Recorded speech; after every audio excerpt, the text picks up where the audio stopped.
సరే, ఈరోజు మనం ఒక చాలా ఆసక్తికరమైన, ఇంకా చెప్పాలంటే వివాదాస్పదమైన చారిత్రక వ్యక్తి గురించి లోతుగా చర్చిద్దాం. మహమ్మద్ బిన్ కాసిం. అవును, మహమ్మద్ బిన్ కాసిం. ఈ పేరు వినగానే రెండు రకాల అభిప్రాయాలు వస్తాయి కదా. కొందరికి ఇతనొక హీరో, ఖచ్చితంగా. మరికొందరికి ఒక క్రూరమైన ఆక్రమణదారుడు.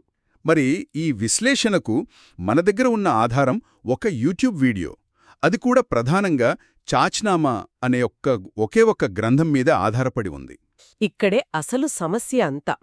ఒక చారిత్రక సంఘటనకు ఒకే ఒక్క కథనం ఉన్నప్పుడు నిజం ఎక్కడుందో తెలుసుకోవడం చాలా కష్టం. అంటే ఈ చాచ్నామా ఒక్కటే సోర్స్ అన్నమాట. దాదాపుగా అంతే. దీన్ని మొదట అరబిక్లో రాశారని అంటారు. ఎవరు రాశారో కూడా అజ్ఞాతమే. ఓ. ఆ తర్వాత దాన్ని పర్షియన్ భాషలోకి అలీ అహ్మద్ లాంటి వాళ్లు అనువదించారు. దాదాపు అందరు చరిత్రకారులు, అంటే పాకిస్తానీ పాఠ్యపుస్తకాల నుండి భారతీయ చరిత్రకారుల వరకు ఇక్కడి నుండే సమాచారాన్ని తీసుకున్నారు. అందుకే బహుశా ఇన్ని భిన్నమైన అభిప్రాయాలు వచ్చుంటాయి. అవును, అందుకే కొందరు ఖాసింను గొప్పవాడిగా, మరికొందరు ప్రతినాయకుడుగా చూపిస్తున్నారు. మన చర్చ ఈ విభిన్న దృక్కోణాలను పరిశీలిస్తోంది. సరే, అయితే ఆ కథనంలోకి వెళ్దాం. అసలు ఎవరీ మొహమ్మద్ బిన్ ఖాసిం? ఎక్కడ్నుంచొచ్చాడు? మహమ్మద్ బిన్ ఖాసిం, మీర్ ఖాసిం అని కూడా పిలుస్తారు. ఇతను సౌదీ అరేబియాలోని తైఫ్ నగరంలో క్రీస్తు శకం 695లో పుట్టాడు. చిన్నప్పుడే అతని తండ్రి ఖాసిం బిన్ యూసుఫ్ చనిపోయాడు. దాంతో అతన్ని పెంచి పెద్ద చేసింది అతని పినతండ్రి హజ్జాజ్ బిన్ యూసుఫ్. ఈ హజ్జాజ్ బిన్ యూసుఫ్ పాత్ర చాలా కీలకమనిపిస్తోంది. చాలా కీలకం. అతను అప్పట్లో ఇరాక్కు గవర్నర్. ఉమయ్యద్ ఖలీఫత్లో చాలా శక్తివంతుడు. అంటే ఖాసిం పెంపకం మొత్తం ఒక శక్తివంతమైన గవర్నర్ నీడలో జరిగిందన్నమాట. ఖచ్చితంగా. హజ్జాజ్ కేవలం అతనికి ఆశ్రయం ఇవ్వడమే కాదు, తన సొంత కొడుకులా చూసుకున్నాడు.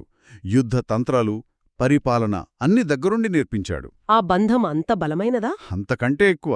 తన సొంత కూతురు జుబైదాను ఇచ్చి ఖాసింకు పెళ్లికూడా చేశాడు. ఓ, అలాగా? అంటే 17 ఏళ్లు వచ్చేసరికి ఖాసిం కేవలం ఒక యువయోధుడు మాత్రమే కాదు, గవర్నర్కు స్వయానా మేనల్లుడు, అల్లుడు, ఇంకా తన సైన్యంలో ఒక ముఖ్యమైన సేనాపతి కూడా. ఈ బంధుత్వమే అతని ఎదుగుదలకు పునాది వేసి ఉంటుంది. నిస్సందేహంగా. సరే, ఇక్కడే కథ ఆసక్తికరంగా మారుతుంది.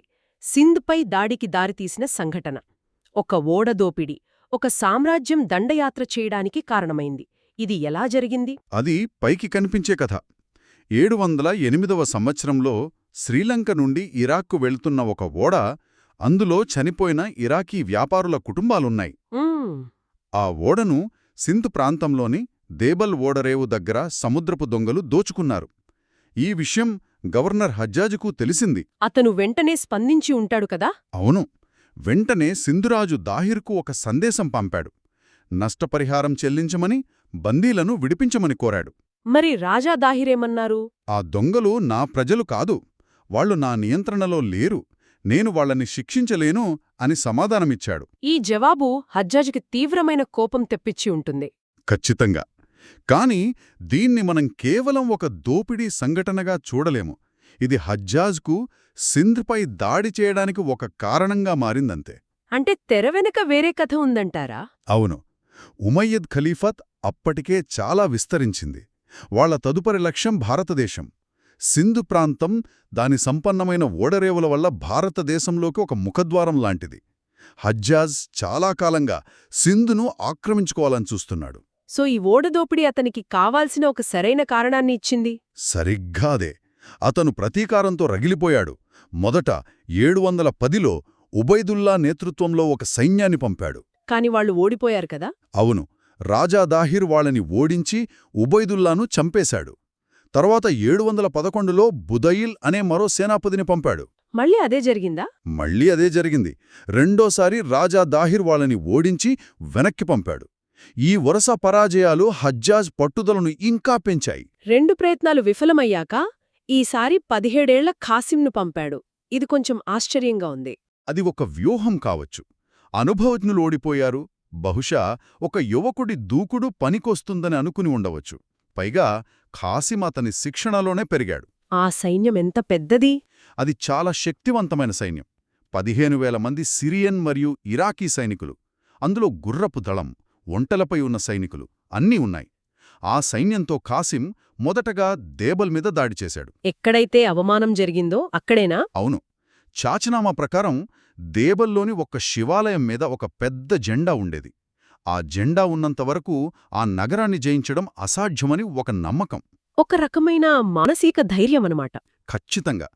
ఖాసిం మొదట ఆ నమ్మకాన్ని దెబ్బతీయాలని చూశాడు. తన దగ్గరున్న మంజనిక్ అనే యంత్రంతో ఆ ఆలయాన్ని, ఆ జెండాను కూల్చేశాడు. దాంతో వాళ్ల ధైర్యం సన్నగిల్లి ఉంటుంది. అవును. ఆ తర్వాత 3 రోజుల పాటు నగరంలో భీకరమైన యుద్ధం, మారణహోమం జరిగిందని చాచినామా చెప్తుంది. 17 ఏళ్లు పైబడిన పురుషులను చంపి మిగిలిన వారిపై జిజియా పన్ను విధించాడు. సింధ్లో జిజియా పన్ను విధించడం అదే మొదటిసారా? అవును, అదే మొదటిసారి. ఈ సంఘటనే ఖాసిం చరిత్రలో అత్యంత వివాదాస్పదమైనది అనుకుంటా. నిజమే. అతని మద్దతుదారులు దీన్ని ఒక సైనిక వ్యూహంగా చూస్తే, వ్యతిరేకులు మతపరమైన అసహనానికి, క్రూరత్వానికి నిదర్శనంగా చూస్తారు. రాజా దాహిర్ యొక్క కొందరు వ్యతిరేకులు ఖాసింతో చేతులు కలిపారని కూడా చాచనామాలో ఉంది. ఓ, అంతర్గత కుట్రలు కూడా ఉన్నాయన్మాట. అవును, వాళ్లు రహస్య సమాచారం అందించి సహాయం చేశారు. దేబల్ తర్వాత ఖాసిం సింధు రాజధాని అయిన అలోర్ వైపు వెళ్లాడు. కాని మధ్యలో రాజా దాహిర్తో యుద్ధం జరిగింది కదా? అవును. రావార్ అనే ప్రదేశంలో 20 జూన్ 712న రాజా దాహిర్ సైన్యంతో ముఖాముఖి తలపడ్డాడు. యుద్ధం చాలా తీవ్రంగా జరుగుతోంది. సరిగ్గా అప్పుడు ఒక నిప్పుబాణం రాజా దాహిరున్న ఏనుగు అంబారికి తగిలి మంటలంటుకున్నాయి. ఆ గందరగోళంలో ఏనుగు పక్కనే ఉన్న సరస్సులోకి పరిగెత్తింది. అయ్యో, అంటే యుద్ధం మధ్యలో రాజు ఒంటరివాడైపోయాడన్మాట. అదే జరిగింది. రాజా దాహిర్ ఏనుగు దిగి మళ్లీ పోలాడటానికి ప్రయత్నించాడు. కాని అప్పటికి ఆలస్యమైపోయింది. శత్రు సైనికులు అతన్ని చుట్టుముట్టి చంపేశారు. ఆ మరణం యుద్ధగతిని పూర్తిగా మార్చేసింది. పూర్తిగా. ఆ తర్వాత కోటలో ఉన్న రాజా దాహిర్ భార్య రాణీబాయి కొంత ప్రతిఘటన చూపించినా వాళ్లు నిలబడలేకపోయారు. మరి రాజా దాహిర్ కుమార్తెల సంగతి? వాళ్ళిద్దరినీ సూర్యదేవి మరియు పరిమళదేవిలను ఖాసిం బందీలుగా పట్టుకుని ఖలీఫా దగ్గరకు పంపించాడు. ఇది కథలో మరో ముఖ్యమైన మలుపు. అయితే ఖాసిం కథ ఇక్కడితో ముగిసిపోలేదు. అతని మరణం గురించి కూడా చాలా భిన్నమైన కథలు ప్రచారంలో ఉన్నాయి. అవును, అతని మరణం అతను బ్రతికినంత నాటకీయంగానే ఉంటుంది. చాచ్నామా ప్రకారం అతని ముగింపు చాలా విచిత్రంగా ఉంటుంది. అదేంటి ఆ కథ? దాని ప్రకారం రాజా దాహిర్ కుమార్తెలను ఖలీఫా ముందు ప్రవేశపెట్టినప్పుడు వాళ్లు తమ తండ్రి మరణానికి ప్రతీకారం తీర్చుకోవాలని నిర్ణయించుకున్నారు. ఏం చేశారు వాళ్ళు? మమ్మల్ని మీ వద్దకు పంపే ముందే మొహమ్మద్ బిన్ ఖాసిం మా సీరాన్ని దోచుకున్నాడు అని ఖలీఫాకు అబద్ధం చెప్పారు. ఇది విన్న ఖలీఫాకు పట్టరాని కోపమొచ్చుంటుంది. అవును. వెంటనే ఒక ఎద్దు చర్మంలో కాసింను బంధించి తన ముందు హాజరపరచమని ఆదేశించాడు.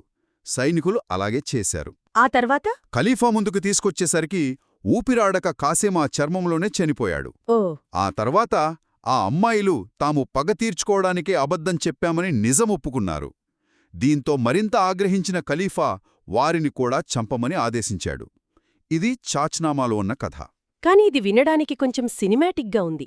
కేవలం 2 బందీలు చెప్పిన మాటలు నమ్మి అంత పెద్ద సేనాపతిని చంపేస్తారా? దీని వెనుక వేరే కారణముందంటారా? ఖచ్చితంగా. చాలామంది చరిత్రకారులు ఈ కథను నమ్మరు. అందుకే రెండో కథనం ఎక్కువ వాస్తవికంగా అనిపిస్తుంది. అదేంటి ఆ రెండో కథ? ఇది పూర్తిగా రాజకీయ కుట్రకు సంబంధించిందే. 715లో కొత్త ఖలీఫా సులేమాన్ అధికారంలోకి వచ్చాడు. అధికారం మార్పిడి. అవును. ఈ సులేమానుకు పాత ఖలీఫాకు, ముఖ్యంగా హాసిం పినతండ్రి హజ్జాజ్కు మధ్య తీవ్రమైన శత్రుత్వం ఉండేది. ఓ, అంటే పాత అధికారుల మీద వేటుపడిందనమాట. సరిగ్గా అదే. సులేమాన్ పాత అధికారులందర్నీ ఖాసింతో సహా జైల్లో పెట్టి చిత్రహింసలకు గురిచేశాడు. ఆ హింస వల్లే ఖాసిం మరణించాడని ఇరాకీ చరిత్రకారులు నమ్ముతారు. ఇది ఎక్కువ నమ్మశక్యంగా ఉంది. ఒక విజయవంతమైన సేనాపతి రాజకీయ శత్రుత్వానికి బలిపోయాడు. అవును, అందుకే అతని వారసత్వం కూడా అంతే వివాదాస్పదంగా మిగిలిపోయింది. ఈరోజుకి పాకిస్తాన్లో కొందరు మహమ్మద్ బిన్ ఖాసిం డే జరుపుకుంటారు. అతన్ని ఒక హీరోగా చూస్తారా? అవును, పాకిస్తాననే భావనకు పునాది వేసిన వ్యక్తిగా చూస్తారు. అతని పేరుమీద పోర్ట్ ఖాసిం అనే పెద్ద ఓడరేవు కూడా ఉంది. మరి వ్యతిరేకించేవారి వాదన? సింధీ జాతీయవాదులు ఇంకా చాలామంది దీనిని వ్యతిరేకిస్తారు. వాళ్లు హాసింను ఒక ఆక్రమణదారుడిగా, రాజా దాహిర్ను తమ స్వాతంత్ర్యం కోసం పోరాడిన హీరోగా చూస్తారు. ఒకే వ్యక్తి, ఒకే సంఘటన, కాని 2 దేశాల్లో 2 వర్గాల్లో పూర్తిగా భిన్నమైన హీరోలు విలన్లు. చూశారా? అదీ విషయం.